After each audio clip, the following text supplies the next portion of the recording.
Games Workshop hitbox that he's utilizing. I actually want to see what that looks like. Interesting. But yeah, interestingly enough, between the 8 players, we have 7 different characters represented. And yeah, that's true. This is actually the one time we get the mirror match. Yeah, and it just happens that we're gonna see it.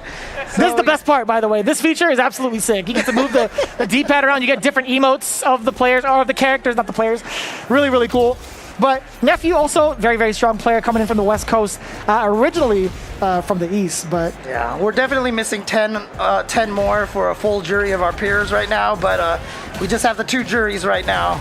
Oh, that's huge. Being able to drive rush into the overhead. Okay, we talked about that mix earlier before the game started, right? Drive rush, implementing the throws now. Just in case Idom wanted to utilize the parry, that would have led to big damage. But good awareness from Idom to just keep his wits about him.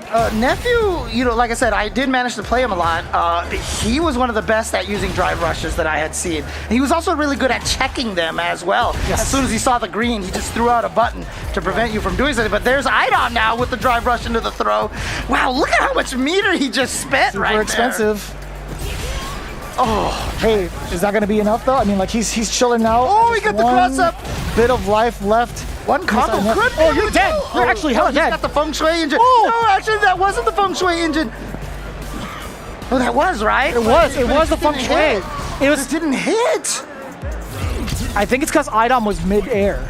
The air reset had happened. So Nephew, he launched the feng shui engine, but he held the button down for the tackle. Oh, so that's what leads to that extra animation, and it does hit, so you could extend your combo off of it. Yeah, That's why I was surprised it didn't hit. I guess it doesn't have any juggle frames on that then. It's either that or Jury had just been just out of place. Yeah. Like maybe it was just like a little bit too far off above her head, maybe. And yeah, you saw right there the drive rush into overhead from Nephew, still advantaged afterwards. So he was the one that got to hit buttons afterwards.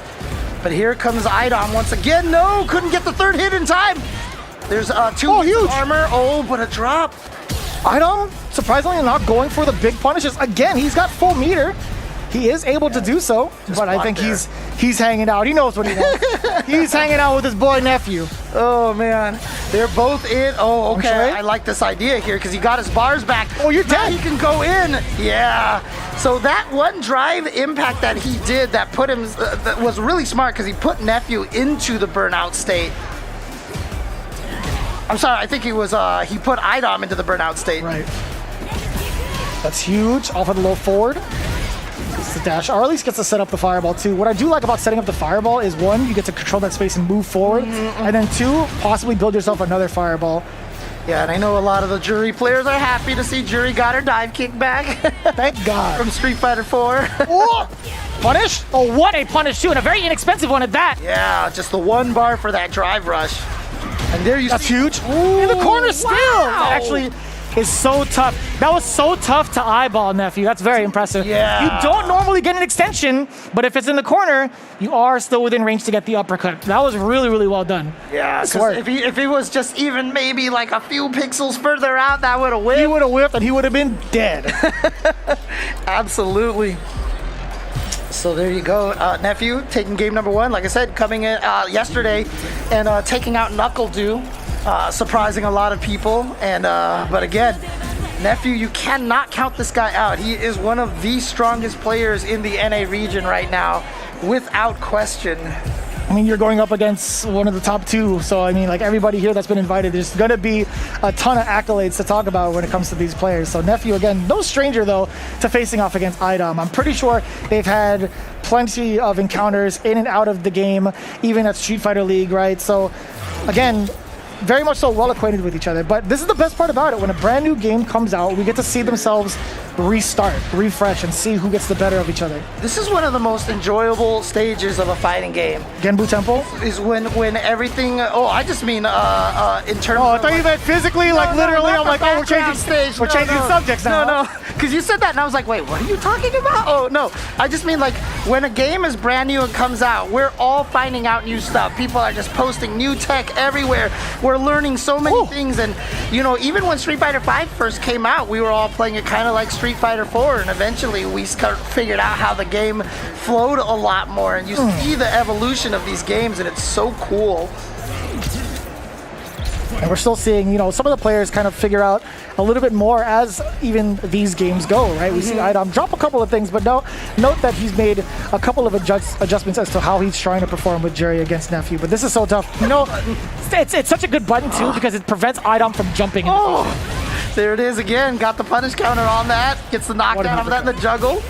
I mean, that button basically owned my soul during the beta. That button. Standing leg kick? No, not that one. That one right there. There's multiple kicks, James. You got to be real specific. I don't know which one. The leaping, straight, lunging. The roundhouse one. There you go. Okay, gotcha. Yeah. I can never remember if it's roundhouse or fierce. You know, heavy punch or heavy kick. Fierce is when she kind of like arches her back and hits you from behind. Okay. Oh, we get the full critical art version of this. Oh! Ugh. It's not the hit that hurts. It's the smell. I'm sorry. What?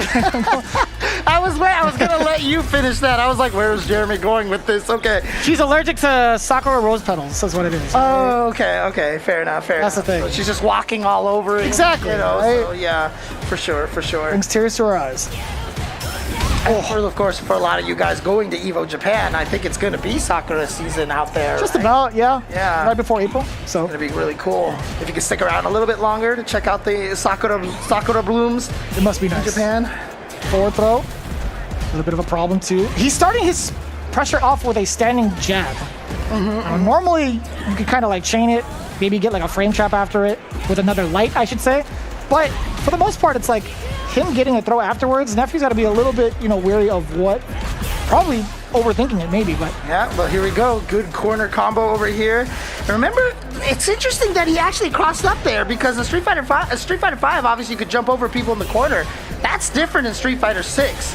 4 and 5 are the only Street Fighter games where you could jump over people in the corner. Every other game, you would always stay outside of it, and they've brought that back here in Street Fighter 6. Interesting. Oh, really? That was wrong. Ooh, okay.